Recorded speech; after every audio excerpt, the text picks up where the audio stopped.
భవిష్యత్తును తీర్చిదిద్దే లక్ష్యంతో అమలవుతున్న 99 రోజుల ప్రత్యేక ప్రణాళిక క్షేత్రస్థాయిలో అమలును జిల్లా కలెక్టర్ అభిలాష్ అభినవ్ స్వయంగా పర్యవేక్షించారు.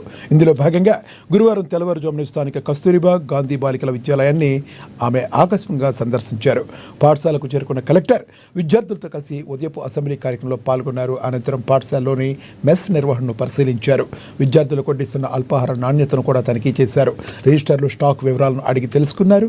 ఈ సందర్భంగా కలెక్టర్ విద్యార్థులతో ముఖాముఖిగా సంభాషించి వారికి అందుతున్న వసతులు, విద్యా బోధన, ఇతర సమస్యలపై ఆరా తీశారు.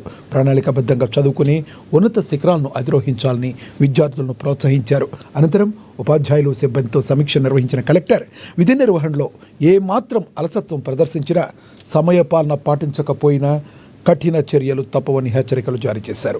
ప్రభుత్వ నిబంధనల ప్రకారం విద్యార్థులకు అన్ని సౌకర్యాలు అందాలని అధికారులు క్షేత్రస్థాయిలో నిరంతరం పర్యవేక్షణ చేస్తూ విద్యా ప్రమాణాల మెరుగుదలకు కృషి చేయాలని పిలుపునిచ్చారు.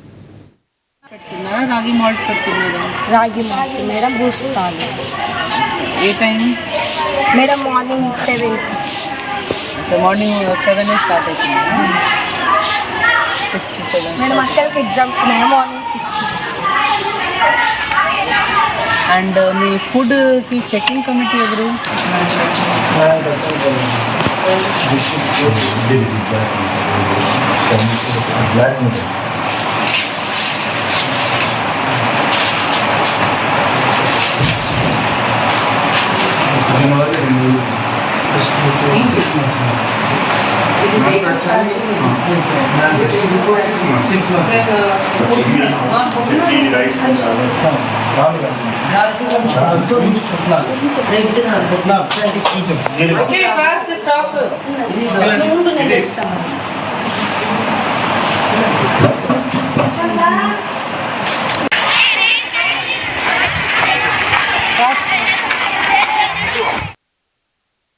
బేల మండల కేంద్రంలోని